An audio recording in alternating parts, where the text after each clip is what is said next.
Saudações, amigos do canal Agartha. Hoje vamos tratar de um dos mais profundos e esotéricos ensinamentos dados pelos mentores dessa transição de eras, resgatando saberes ancestrais numa nova linguagem acessível ao buscador de hoje. Depois da nossa vinheta. Deixe o seu like, inscreva-se, ative o sininho e compartilhe. Talvez você já tenha tido a oportunidade de conhecer os ensinamentos da Sociedade Teosófica. É importante entender que a teosofia moderna está inserida num quadro de evolução, e aqui toca conhecer também outros destacados expoentes deste sistema de revelações. Hoje vamos tratar então daquela que pretendeu ser a grande sucessora espiritual de Helena Blavatsky, e que, pelo teor amplo, inovador e propositivo da sua obra, além de profundo, também ficou conhecida como a Mãe da Nova Era. Trata-se, pois, da insigne ocultista Alice Bailey, cuja obra seguiu e aprofundou o universalismo teosófico, destacando-se por trazer informações no campo da iniciação e ao oferecer uma didática muito especial em relação, sobretudo, às práticas espirituais avançadas. Comumente, quando ocorrem revelações esotéricas importantes, o sigilo e o selo são conferidos. Blavatsky anunciou uma Isis sem véu, que talvez assim fosse para a sua época, porque, de fato, informações e revelações são muito importantes hoje. Mas, quando veio Bailey, as novas revelações pareciam tão potentes que certos véus suaves já tiveram que ser interpostos.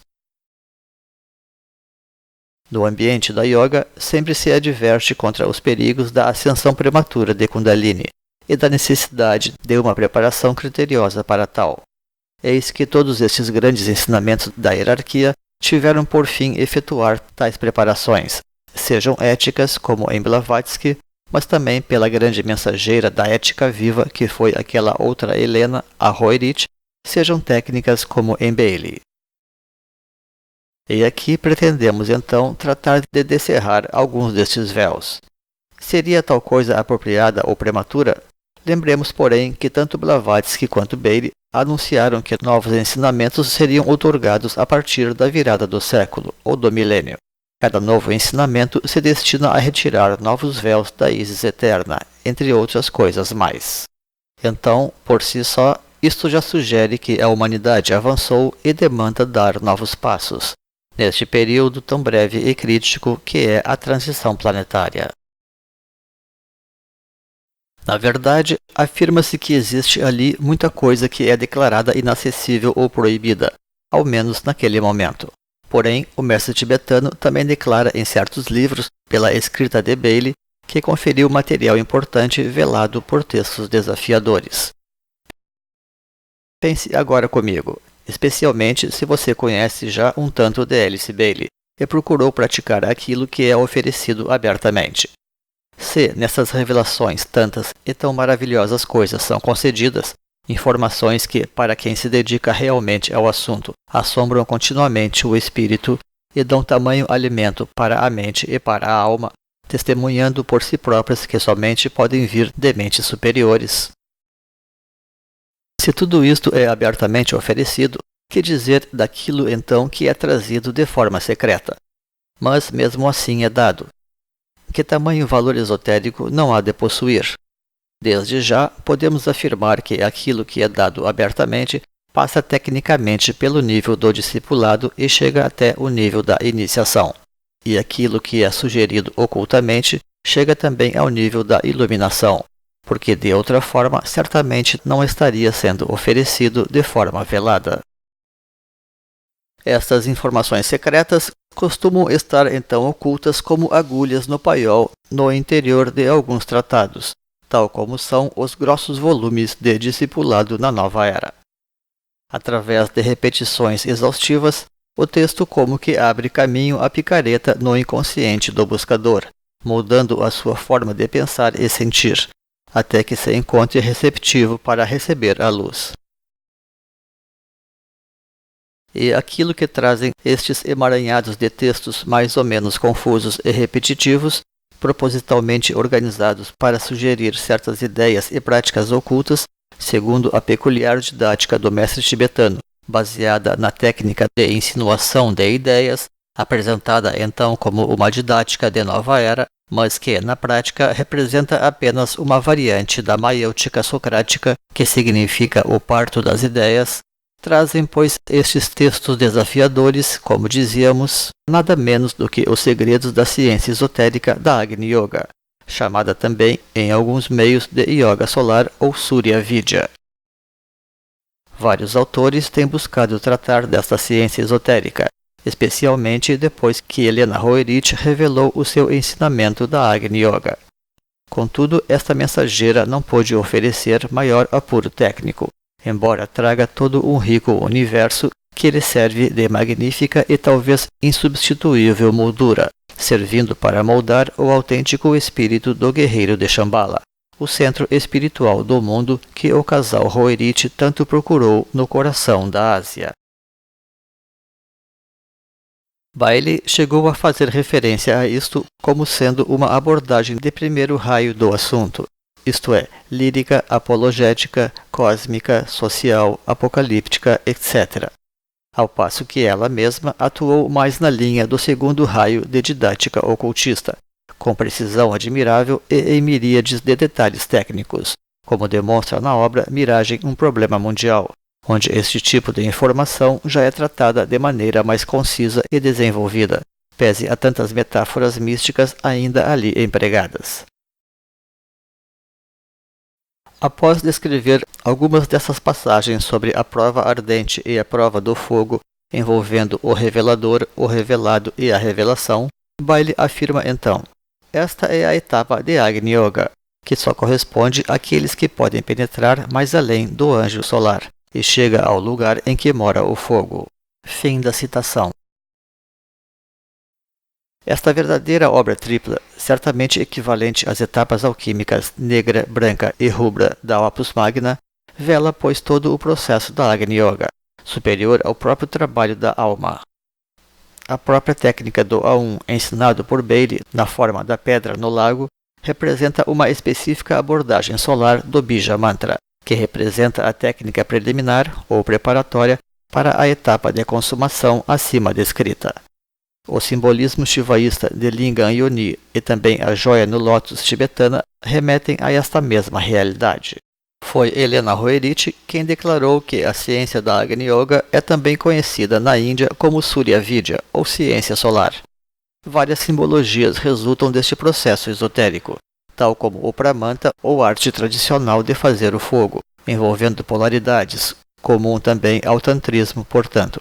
O simbolismo da suástica resulta igualmente desta síntese piramidal de elementos. A descoberta da tumba de Tutankhamon, filho do faraó solar Akhenaton, revelou ao mundo que os egípcios já detinham o conhecimento dessas técnicas, como um aspecto secreto ou esotérico da cultura solar ensinada no recôndito dos seus templos.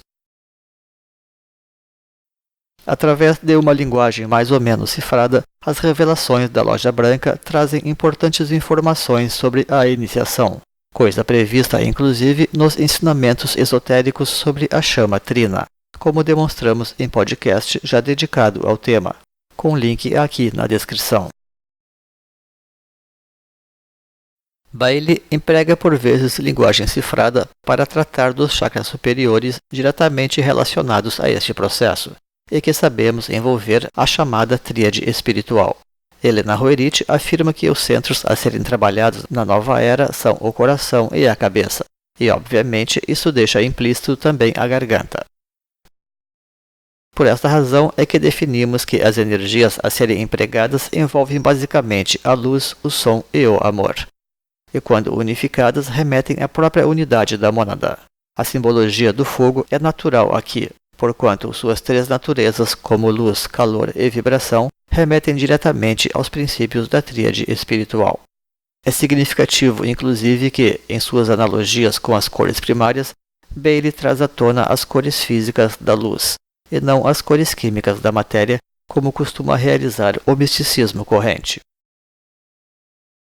Os registros egípcios citados mostram detalhadamente o teor destes processos e os centros envolvidos, como garganta, cabeça e coração, perfazendo todos os processos de invocação e de evocação de energias mencionados por Bailey. Os símbolos do fogo e da serpente estão intimamente envolvidos ali, e até mesmo o sinal da estrela, o foco ou farol, que a esoterista sugere ser criada para focalizar as energias a ser desenvolvidas através da tríplice meditação criativa, tendo em vista sua oportuna unificação. Eis como Bailey também trata indiretamente a questão. A meditação produz a seu devido tempo a fusão da luz da matéria, da luz da mente e da luz da alma no plano mental, na compreensão de que essas três luzes são uma só luz unificada, um farol preparado para ser dirigido em qualquer direção. Fim da citação. Matéria, mente e alma são naturalmente o som, a luz e o amor.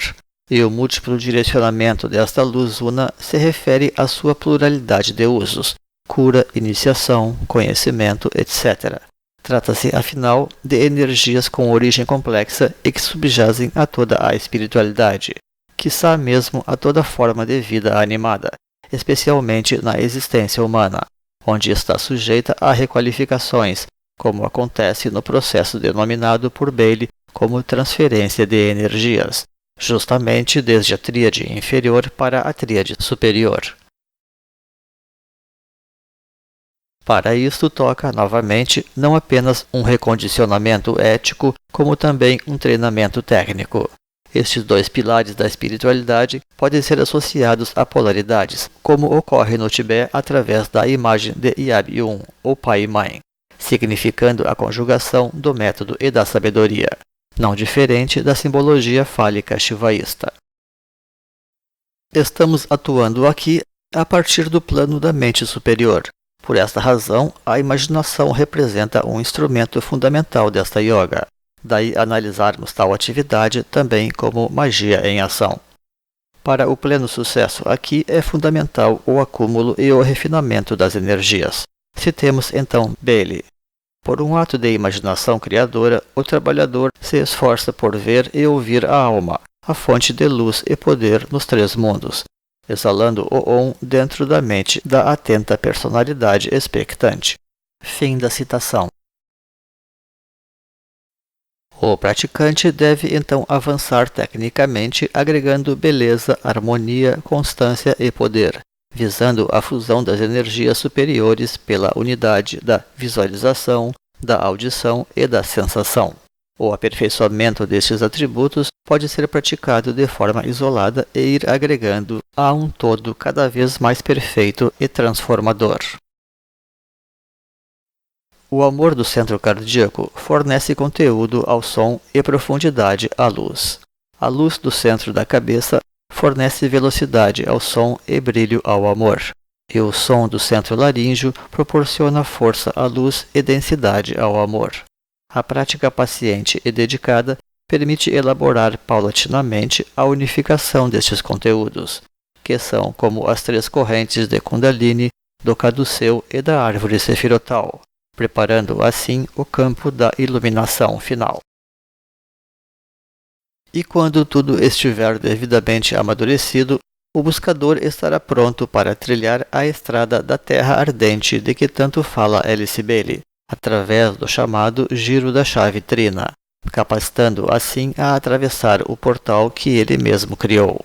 E então, para citar um antigo adágio, neste dia ele reconhecerá a obra que suas mãos semearam e na sua colheita se fartará. O tema em pauta representa, pois, o próprio coração da espiritualidade avançada da nova era, as praxes centrais da nova raça raiz, conduzindo à verdadeira iluminação espiritual e à completação do plano de evolução da humanidade para esta ronda, ou mesmo além. Pois a cabalidade desta técnica é tal que Bailey, mesmo havendo discorrido sobre as mais altas iniciações, descreveu todas as técnicas posteriores simplesmente como variantes da identificação, isto é, do Yugi Supremo, a própria raiz da Yoga.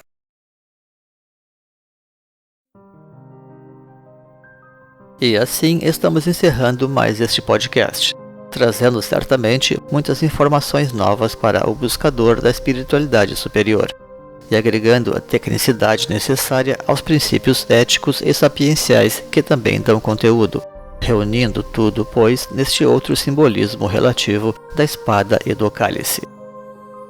Se você deseja conhecer mais sobre este assunto, deixaremos nos créditos links para vídeos, livros e blogs que possam auxiliar no aprofundamento destes estudos e suas práticas.